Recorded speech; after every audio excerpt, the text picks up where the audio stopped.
महाशिवरात्रि, जिसे भगवान शिव की महान रात्रि कहा जाता है, एक ऐसा पर्व है जो अनादिकाल से मनाया जाता रहा है। इस पर्व की पौराणिक उत्पत्ति को समझने के लिए हमें भारतीय शास्त्रों और ग्रंथों की ओर देखना होगा। समुद्र मंथन और नीलकंठ, भगवान शिव का त्याग और करुणा। पुराणों में वर्णित समुद्र मंथन की कथा न केवल भारतीय संस्कृति में गहराई से जुड़ी हुई है, बल्कि यह त्याग, धैर्य और करुणा का भी प्रतीक है। इस कथा का संबंध महाशिवरात्रि से विशेष रूप से इसलिए है क्योंकि इस दिन भगवान शिव ने समस्त सृष्टि की रक्षा के लिए कालकूट विष को अपने कंठ में धारण किया था। बहुत समय पहले, जब देवताओं और असुरों के बीच संघर्ष लगातार बढ़ रहा था, तब असुरों को हराकर अमरत्व प्राप्त करने के लिए देवताओं को अमृत की आवश्यकता पड़ी।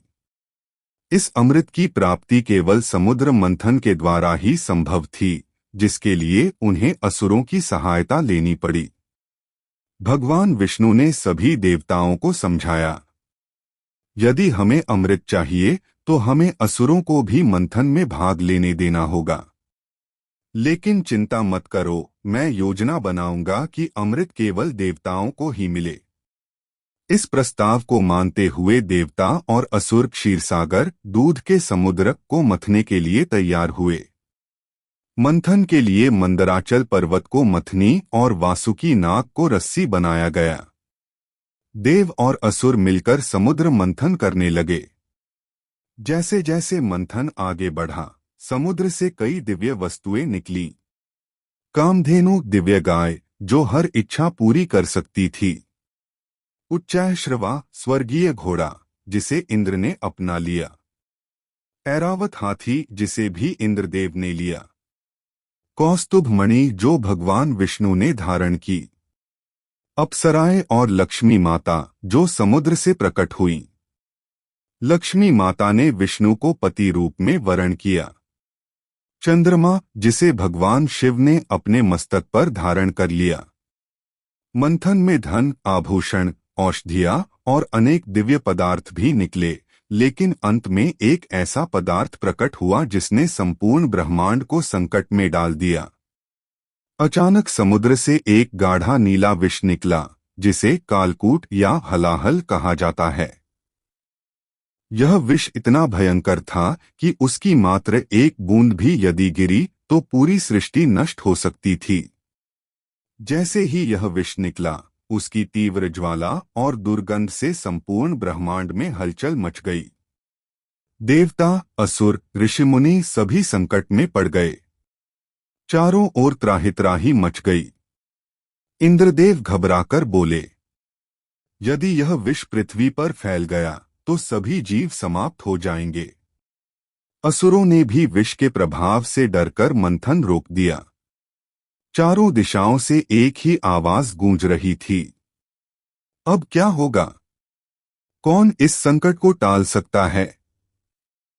जब सभी देवता और ऋषि इस घातक विष से बचने का उपाय खोजने लगे, तब वे भगवान शिव की शरण में पहुंचे। देवताओं ने शिव से विनती की, हे महादेव, आप संहारकर्ता हैं, कृपया इस सृष्टि की रक्षा करें। केवल आप ही इस विष को रोक सकते हैं। भगवान शिव ने संकट को समझा और बिना किसी संकोच के विष को पीने का निर्णय लिया। वे सृष्टि की रक्षा के लिए अपने करुणामय और त्यागमय रूप में आए। उन्होंने सभी देवताओं से कहा, यदि यह विष सृष्टि में फैल गया तो असंख्य जीव नष्ट हो जाएंगे। लेकिन यदि मैं इसे स्वयं धारण कर लूं तो यह किसी को हानि नहीं पहुंचा पाएगा। यह कहकर भगवान शिव ने संहारक रूप धारण किया और विष को अपने हाथ में लेकर एक ही घूंट में पी लिया। परंतु यह विष इतना घातक था कि यदि वह भगवान शिव के शरीर में फैल जाता तो संपूर्ण ब्रह्मांड पर विपरीत प्रभाव डाल सकता था। इसलिए माता पार्वती ने तत्काल उनके कंठ को पकड़ लिया, जिससे यह विष उनके गले में ही अटक गया और नीचे नहीं उतर पाया। इस विष के कारण भगवान शिव का कंठ नीला पड़ गया और तभी से वे नीलकंठ कहलाने लगे। भगवान शिव के इस महान बलिदान को महाशिवरात्रि के रूप में मनाया जाता है। इस दिन भक्त शिवलिंग पर जल और दूध अर्पित करते हैं, जिससे शिव के त्याग और करुणा को स्मरण किया जा सके। महाशिवरात्रि की रात को जागरण, ध्यान, मंत्र जाप और शिव नाम स्मरण करना अत्यंत शुभ माना जाता है। यह दिन केवल एक पर्व नहीं, बल्कि आत्मजागृति, त्याग और करुणा का प्रतीक है।